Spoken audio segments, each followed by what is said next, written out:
In this video, we'll explore a century-old legend that sits proudly on the beachfront of Rio de Janeiro, the Copacabana Palace.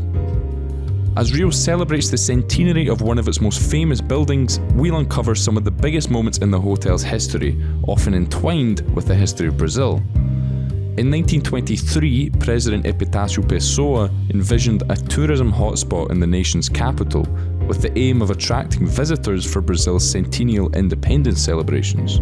Drawing inspiration from the French Riviera, entrepreneur Octavio Guinle constructed the hotel with the promise of receiving tax breaks in return, fulfilling President Pessoa's vision. The hotel also played a pivotal role in transforming a once sparsely urbanized neighborhood into the vibrant Copacabana we know today. Shortly after its doors opened, the palace found itself becoming the backdrop for an extraordinary event, an assassination attempt on President Washington Luiz. Heading to the hotel to meet his mistress, things got out of control after a champagne dinner, and the young woman shot the then president in their hotel room. The president was admitted to hospital, claiming he had appendicitis. Days later, the woman was found dead, with authorities putting it down to suicide.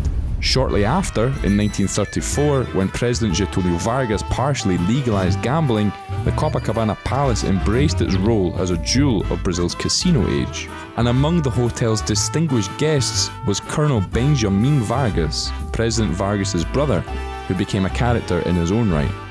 He was not remembered fondly in the palace, reportedly leaving his gun on the table while he gambled and even shooting a woman in the leg, a crime that he got away with.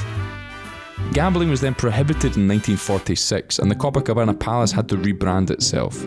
The idea now was theatre, and the hotel hosted lavish musical productions with many renowned actors. Fernanda Montenegro, potentially Brazil's most famous actress, began her career at the Copacabana Palace Theatre. Socialising between the hotel's musicians helped turn Copacabana into a thriving hub of culture.